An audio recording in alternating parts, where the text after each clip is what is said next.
Welcome into the Odds and Audibles podcast. I'm Matt Prehm, Erik Skopil on the show. And today we welcome in Oregon State insider Angie Machado, publisher of BeaverBlitz. Angie, thanks for coming on the show. First time in a long time that this game has major ramifications for both teams. Championship is on the line for both teams. Yeah, isn't that crazy? I mean, this game is so much better when I think there's something on the line. So it's been a fun season for Oregon State fans, and it's fun to see that both teams in the state of Oregon are relevant, and it has this week again has some meaning. Oregon State. Let's talk about their year. I think Erik and I have been very bullish on them all year, and that's maybe bit us in our picks a little bit. We picked them to win a couple games that they hadn't. Me too. Me too. But this feels like a year where they've figured out how to win, and they've figured out how to take that next step as a program, because they're now bowl eligible for the first time in 8 years, and they're now in a position where they can still get to the conference championship game. Just the growth of this program this season. How would you describe this year for Oregon State?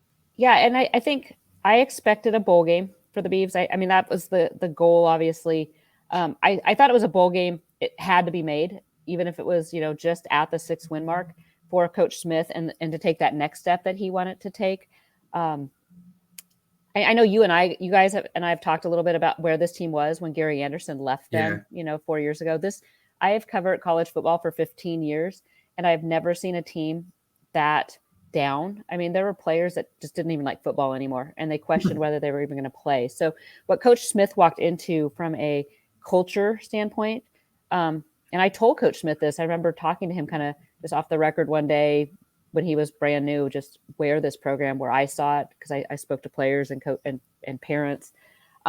He had his work cut out for him. And so to see that turn around, I think is almost more important than what we've seen in the wins and loss column.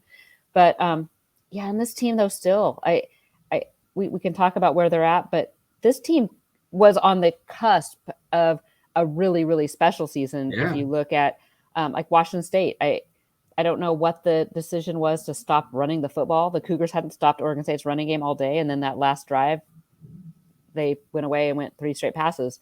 I think the defense really hamstrung this team in a couple games. I mean, Cal was just a good old-fashioned butt kicking. Cal kicked the Beavers' butt. Colorado was an interesting one. I mean, you let a really bad Colorado offense rack up, more yards. But I did not expect Coach Smith to release Tim Tibesar when he did. I thought it probably should have happened a lot earlier, but it was not going to happen with the COVID year last year. But then to see this team kind of rejuvenate itself under Trent Bray has been something to look at. And that's what you're kind of right at where I was going to start, which is the resolve they showed after the Cal and Colorado loss. It kind of felt at that point like, is this going to be a season where, I mean, they were one win away from bowl eligibility, and it was kind of like, are they going to get there? And to see what they've done the last 2 weeks, not just winning, but winning in really impressive fashion. You mentioned the culture that Smith kind of had to create and build there. Is it simplest to point to that and just that they have built something, I think, from a chemistry perspective, maybe that's special, and that's what took place there. You mentioned, obviously, the coaching changes. I don't know, we can talk about that more in a moment if you want, about maybe if there have been philosophical or schematic changes, but it seems like these last 2 weeks have been really important for this program and kind of getting things, set up, because now everything's on the table for them if they're able to take care of business this weekend. Yeah, and it's been such a strange year for like Oregon State. I mean, you look at, like you said, pick the Beavs to win certain games that they've lost. I don't know if they kind of started to believe their own press after they, really dominated Utah at home, 4 weeks ago. Yeah. That was a statement win. They put 42 points up on Utah and dominated from the onset. And then they went on the road and lost to Cal and Colorado. And I don't know if they started to kind of think, this is a done deal. We'll be bowl eligible, this week and then this week and now this week. But they've really kind of regrouped. And I do think the chemistry has a big part of that.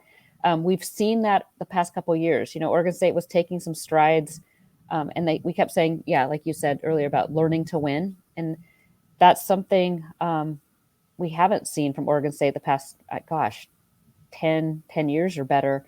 So to actually see them be able to regroup too when they do get in a deficit, right. That's a big part of this. And I think it starts with Coach Smith. He has these guys believing in what Coach Smith is. Seriously the most even keel guy I've ever been around in my life.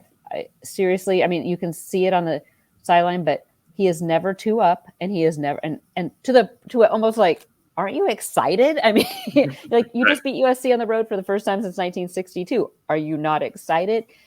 He's very just even keel. And so even when, the Beavs go down 14-0 to start a game, I think the players respond to that, and they see that their coach isn't too high, too low. He's not a yeller or a screamer like we see on some sidelines. And they've really bought in. And I look at him, and he's competitive, like maybe a Coach Erickson or a Coach Riley, but he's not a hip hooray guy like Coach Riley was. I think what he's sold in Corvallis, that he's been there, he's done it, and he knows what it takes, is really resonated with these guys. Sticking with Smith, I think he's tremendous, like you said, as a football coach. He's not my favorite to deal with as a media member. He's very skittish around the media, but other than that, I think from a coaching standpoint, what he's done is good. I think his offensive scheme, he gets a lot out of his team when maybe some would think there isn't much there to get what they get.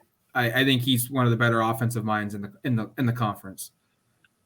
I understand that he is a Beaver alum, and Oregon State and Corvallis is special to him, but I've always thought, like, USC, why would they not call him? Washington, now that's open, why would they not call him? What do you feel like is his viewpoint of Oregon State? Is this like a career job for him, or do you think there's any chance that he can say, like, hey, like, let's be honest, like, it's easier to win at those two schools than it is at Oregon State? Mm-hmm. Is he emotionally connected to Oregon State because he's an alum there and this is his last job? Or do you think there's ever a chance that Oregon State's going to have to get into a bidding war? Like, he deserves a contract extension. Oh, absolutely. And I would expect to give him one, but are they gonna make it so hard financially for him to leave, or is that door open at all, you think? Yeah, I don't think so. And that was part of when the interview process, when Scott Barnes was on the road, I think that was one of the things that really stood out to him, is that this is like a dream job. And it's such a hard profession, right? Because this week you're the greatest guy ever and you deserve $10 million. And then next year you lose 2 and you're like, why did we give him an extension, kind of thing? Head coaches need to strike while the iron's hot, because just as soon as that iron's hot, it could be cold as ice and no jobs in the pipeline. So they really need to be thoughtful of that. But when Scott Barnes went through the interview process, he could have gone a couple ways. There were some guys on the table that maybe were looking to rehab a reputation or some, maybe proven winners. And you had Coach Smith, who basically sat down, and Scott Barnes says, it was from my first interview with him, I knew this was the guy, because he said, this is where I want to be. He has young family, young kids. I think his oldest is my youngest's age. So like 8th grade, entrenched in sports. He likes the small town. I don't see Jonathan Smith being a USC type guy from a media perspective, from a fan expectation perspective.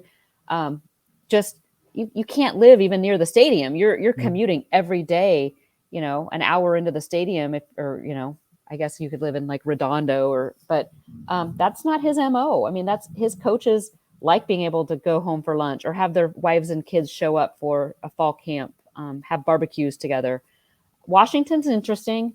Again, though, this is the same Tyee group that wanted him out, basically, as a coordinator. So expectations sometimes, I think, can be so unreasonable at some of these places.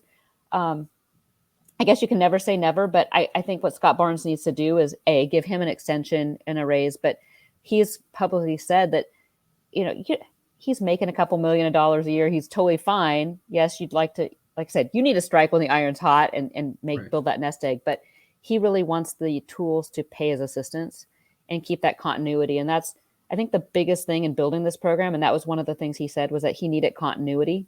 he couldn't be having staff turnover every year or two. I know when Blue Adams came on board, when they offered him that job, it was, if you take this job, I need you to commit to 3 years at least to do this, because we can't be having turnover every couple of years. So while I think it's always good for the ego too to be wanted, I would be really surprised to see him leave, because I do think he has a tie to Oregon State, and he knows that they can win at a high level and win often, and not just be a one-year team. So, and you got to think, Oregon State's a program that you make it to a high-level bowl every 10 years, and you make it to a bowl every year, and throw in an Alamo and a Rose every now and then, you're going to have a silver statue. Absolutely.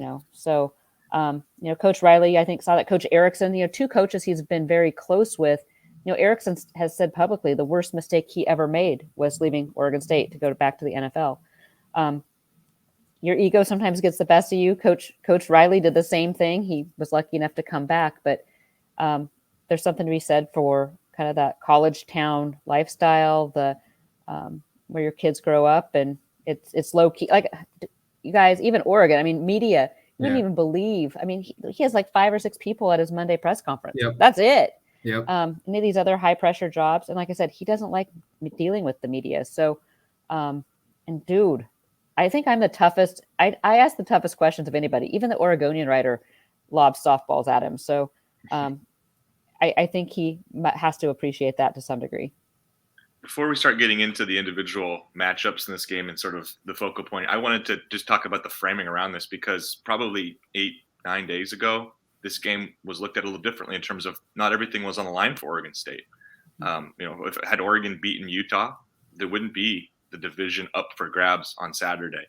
How has that changed, more specifically from a fan perspective and just maybe those externally around the program, sort of the way this game is looked at? And then just the matchup individually with Utah, the fact that Oregon plays its worst game against the Utes, loses 38-7, and Oregon State has played its best game of the season against Utah. And so you can kind of point to that common opponent who right now feels like the class of the conference. And if you just look at it, I know we don't look at it in a vacuum that way, but I mean, if you were to look at it that way, you'd say, well, look, I mean, Oregon State handled that team, beat that team by a score, and it was maybe a little more lopsided than that at times. And Oregon, boy, they didn't even show up. So just how is that game and kind of the last, I guess, week sort of changed the way everybody's talking about this matchup?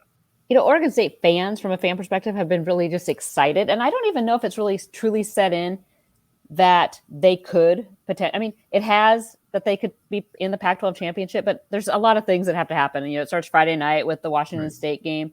The fans are more talking about how did they let that Washington State game slip away, because if that hadn't happened, then Oregon State would really be in the driver's seat right now. Mm-hmm. But, fans, I think, are kind of one thing at a time. But right now they're just, I think, happy at what has happened with the season, sitting there where they are. And talking about Utah, I don't know if it's necessarily seeing like how Oregon State played Utah and how Oregon played Utah. What fans are talking about is, I think they're excited about the prospect of playing the Ducks now, because Utah and Oregon State are so similar in a lot of ways. I mean, so you look at that, and Oregon State runs a lot of double tight end sets. They like to run the ball. And so I think Utah is more physical up front than Oregon State is, but you look at some of the similarities between Oregon State and Utah, and you're like, okay, there's a chance, stop, cave on, and you got yourself a chance here. Oregon's pretty beat up. I think people are interested to see how Oregon's mindset's going to be on this, being that they were playing for with the biggest of the big, and now that's off the table. So where is Oregon's mind coming into this game? So a lot of interesting storylines, and you're dealing with 18 to 22-year-olds, and it's going to be an interesting dynamic. But I think right now Oregon State players are at this mindset of, why not us? Kind of like the basketball mantra of, why not? We've got nothing to lose. We're bowl bound, and let's go do this thing. Offensively, I think it's very impressive, the run of running backs that Oregon State has produced the last 4 or 5 years. BJ Baylor is the latest one at running back, and he's a redshirt junior. 1,200 yards rushing. I think you could make a case that he's probably a first-team all-conference running back. It's going to be a very tough decision to keep him off if he isn't. But then the offensive line feels like they are vastly improved. If you look at 2020 and you look at 2021, those 2 years, and then you go back 2 more years, just they're night and day. It feels like. Is this kind of like a good perfect storm where you get a really good running back and up front you've developed an offensive line that's a lot better than what you have seen previously from this team? Yeah, it's interesting because while I knew BJ was a good back, he's been in the background behind, Artavis Pierce or Jamar Jefferson. But I honestly thought that the strength of this offense this year was going to be the passing attack. Oregon State has so many weapons at wide receiver. I thought, okay, especially if they started getting the fly sweep involved and getting some of that, because I have so many smaller, fast guys. Yeah. I really thought in fall camp that the passing game would open up the running game, and it's been totally opposite. I will say, in my opinion, of the teams I've seen, Oregon State's offensive line is the best offensive line in the conference, hands down. They manhandle USC up front, and you can say all you want about USC. They still have gobs of talent. So to watch what they did there and to watch what they did with Utah, frankly, I kept saying that this unit's going to be good if they can stay healthy. They've stayed pretty healthy. They've had one loss, Jake Levengood, and I think he's probably doubtful for Saturday. But, after Marco Brewer's done an okay job, I wouldn't want to see any more injuries on the line because those guys, the younger guys, are not quite up to speed. But what Jim Mahalichek has done with that group is incredible. And it has paved the way then for BJ Baylor, Deshaun Fenwick, Trey Lowe. I think Trey Lowe is probably the story as well. Like I said, BJ, it was kind of a crowded room for a while. And I really thought Deshaun Fenwick we'd see more from. But Trey Lowe has been kind of the glue then to that third down back, transferred in from Washington, as a star at Jesuit in Portland. But he's that guy that kind of adds that second dimension. BJ's a straight ahead runner, run between the tackles kind of guy. And then Trey Lowe's the guy that you flex out and you can run little screens off and he can get the ball in space and take it. So it's been a group effort, but I would say the offensive line, like you said, is the improvement there is the difference in this team's offense. Angie, Chance Nolan introduced himself to this rivalry last year. I think maybe some listening don't remember. He was the player that scored the touchdown. He came in and replaced the injured quarterback. And I also want to say he wasn't the number one quarterback going into the season. Like, at least it wasn't clear that he was. He was in a competition with Sam Neuer. Where has his growth come from? And I was looking at the losses and the wins this year, and his touchdown to interception ratio, just his splits are pretty significant in terms of when they're winning football games. He's been outstanding. Mm-hmm. And when they're losing football games, his numbers dip quite a bit. Where's his growth been? And how key is just him playing at a high level to Oregon State's success? Because like I said, you look at the numbers and it seems like there's a pretty clear correlation.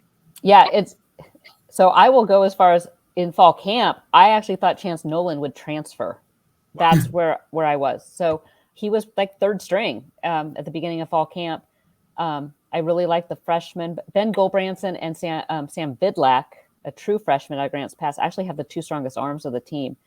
Ben Gulbranson actually went down with a shoulder injury, has not been available. Tristan Jebby is still out from that hamstring injury suffered I almost got caught saying Civil War. It's so difficult, Angie. We're going to say it so many times this week, and it's. I know. So the Oregon, the rivalry game. So he hasn't been available.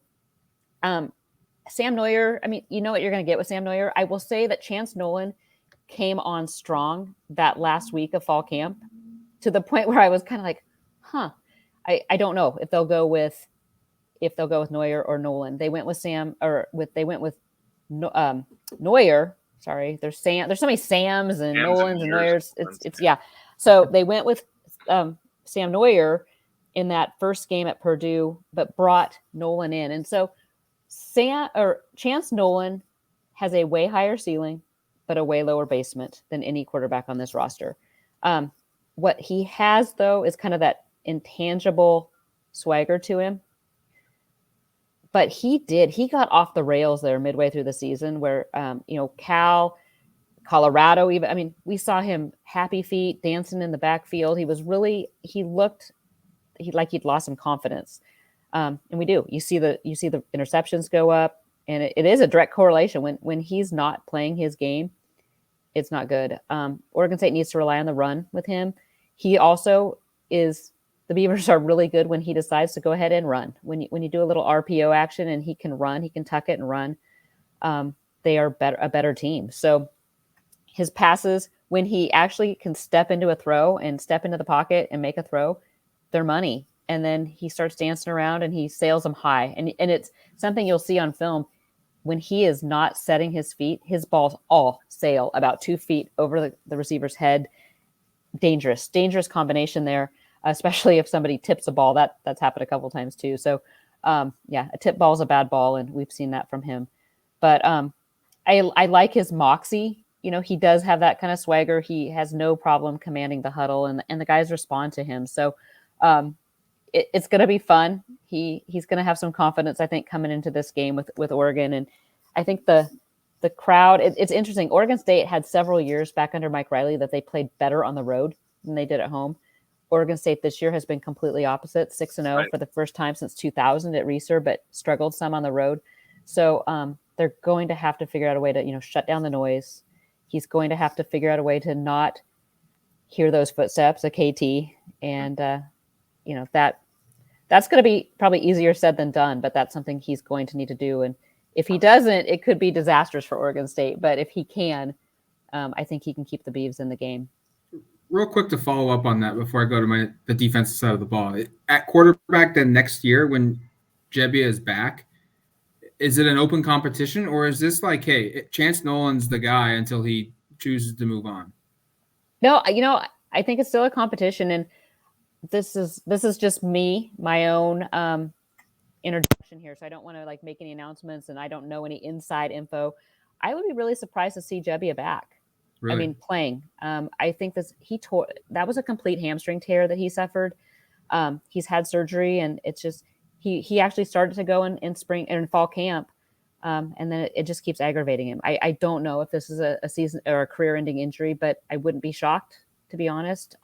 It was that bad. He had surgery a couple of days after that Oregon game last year, and you guys know hamstrings. When guys injure hamstrings, even if it's just a strain, sometimes it can nag on them. Yeah. So, I hope that we have a competition with him. If not, I could see him being a really good kind of a grad assistant coach for Oregon State and helping, because he is the one that's always out there helping. Right. The two, like I said, I'm really interested in seeing are the two new guys, Sam Vidlak and Ben Gulbranson. I think both give a different. Sam Vidlak is more of a gamer, kind of has that Chance Nolan mentality from what I've seen. He wants the ball. He has this little. He played baseball for years too, so he has this little sidearm motion he'll do from time to time. It's been money. What we've seen from him in practice. Gulbranson's more of that typical Oregon State quarterback. He can move a little, but he's more of the pocket passer with a big arm. So it gives Oregon State a couple different avenues to go. But I just feel that with this offense, you're going to see some competition or we see what happens everywhere else. If you have no competition, then you have a lot of guys in the transfer portal. Sure. Defensively, feels like Avery Roberts is just a beast at inside linebacker, and maybe the key guy. Like if you're going to have to focus on one guy, it's Avery, right? Yeah, he's leads the team in tackles. He plays that middle. Oregon State under Tim Tibesar ran a 3-4, so two middle linebackers with Omar Spates and Avery Roberts. And Avery just has he was a 4-star recruit out of Delaware, signed with Nebraska, followed Trent Bray then to Oregon State. He does. He's that leader. He's the heart and soul of the defense. He's the center of the defense for all intents and purposes, and calls plays. Super strong. What we've seen from him too the past couple of weeks has been more blitzing from him. They had tried to keep him back in coverage under Tibesar, which that's never really a good matchup when you have an inside linebacker covering a slot receiver. So Oregon State would get burned from time to time. But what we saw from him now under the Trent Bray defense is more blitzing with him and bringing him up and bringing him from different angles. So it is day to day. And I know we will never get an answer from Coach Smith, whether he's good to go.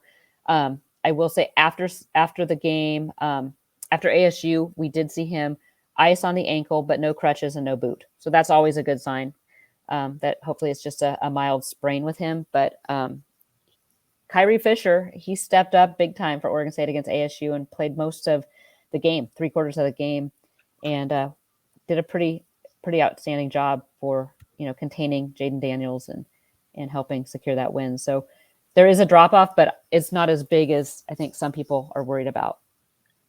Defensively, I want to just ask more about, and you touched on some of it in terms of, it sounds like blitzing linebackers more as opposed to dropping them in coverage. I assume formationally, this has not shifted too much from Tibesar to Bray. Like, you're not seeing it go from a different base formation, are you? You are? We are. Yeah. I mean, it's been kind of crazy. That's what I expected. So against Stanford, I actually thought, okay, it's just, they can't make that many changes.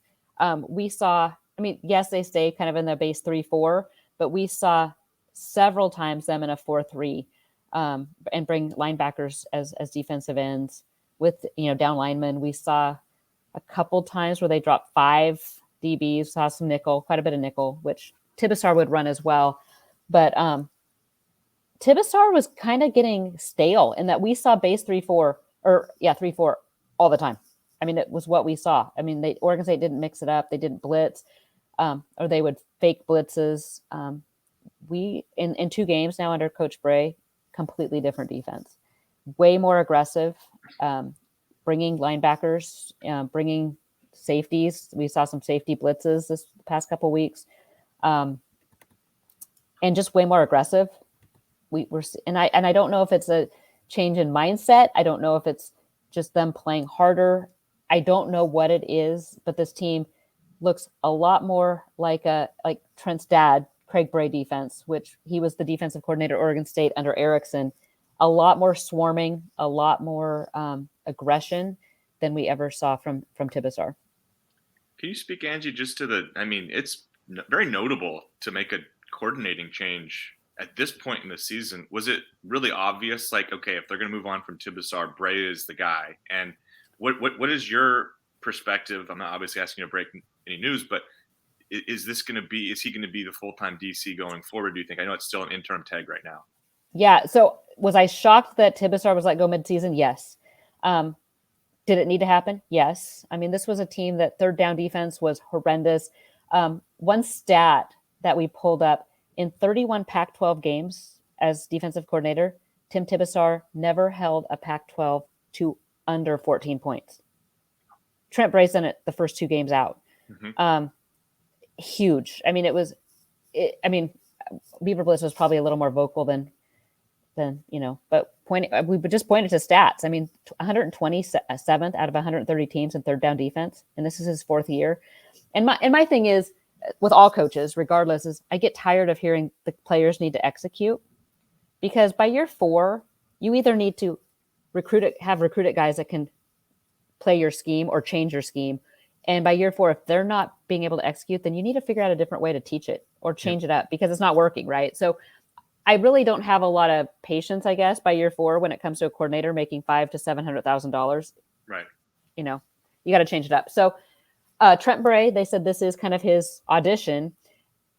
Beaver fans are torn, right? Trent Bray's never been a coordinator. He wants to be. That's been his aspiration, is to be a defensive coordinator. And I think Beaver fans are in this mindset of, well, let's go get an experienced DC. And I get that, especially being that your head coach is an offensive-minded coach. You really want an experienced defensive-minded coach to just handle things on that side of the ball. What I've seen from Trent Bray the first 2 weeks has been super impressive. In fact, late in the game, Oregon State had 2 sacks. They were bottom of the Pac-12 in sacks too under Tibesar. So you have 2 key sacks to force punts in that final quarter of the ASU game. They pinned their ears back. We saw an aggressive defense. So I like what I've seen. I think Beaver fans are saying if they can somehow beat the Ducks, that should be his job. But there's some interesting things going on now with Pac-12. Coach Smith, I think his first pick for DC when he came on board was Jimmy Lake. Jimmy Lake got a big promotion to stay at Washington, so now he's available. Do you bring in a Jimmy Lake who would do great things, but also know that he might only be there for a year or two to rehab his reputation? If Trent Bray can dial up a defense that can hold the Ducks, I think he has to, get a super serious look, more so than the players love him. And at some level, these guys have to get a shot. I mean, you look at an Alex Grinch or some of the younger minds that they've had to get a start somewhere. So why not be his alma mater and a place that he has familiarity, especially with Coach Smith liking the continuity in coaches. I think if Trent Bray is passed over for this job, I think he looks elsewhere. So potentially you lose him. It's going to be interesting. But like I said, what we've seen from 2 games, like I said, I don't think you can anoint him now. And I do think Coach Smith will have to go through a, interview process. But what I've seen from 2 games has been really, really impressive. I feel like if Oregon State beats Oregon, it should be his job. Yeah, and defensively, if they do well, yeah, even if they lose, but it's like a 17-13 victory. Exactly. For Oregon. Like, I think you could argue keep him. Exactly. I mean, I'm right there with you. I think he's a good recruiter. I think that's, I'm right there with you, especially what we saw. Stanford's different. I'm just because Stanford's offense really, but Oregon State had lost to Stanford like 12 years in a row. David Shaw had never lost to Oregon State. Let that one sink in. So, unbelievable. But what we saw against ASU was big, because Oregon State for so many years has really struggled, and that goes through several coaching staffs to stop a mobile quarterback, and they stopped Daniels and White, so held them to 100 yards total in rushing. So we'll end it here, Angie. I'm not going to ask you to give a prediction of a score, but just can you speak on maybe the confidence in Oregon State internally, and more so maybe externally outside of the program of this game? Because I'll be honest, like I think Oregon's fan base is pretty down right now. It's probably been a really rough week for Oregon in every sport. I mean, they got absolutely blasted by 40 in men's basketball on Tuesday. Then they go to Utah and get destroyed. Their women's team is all banged up and got blown out twice in the Bahamas. And then I just covered a basketball game last night where they were putrid against a St. Mary's team. So it's doom and gloom time right now for Oregon fan. Just what's the perspective from Oregon State? Are they going into this thinking we're going to win? Or is this, hey, they have the better player on paper, it's going to be tough?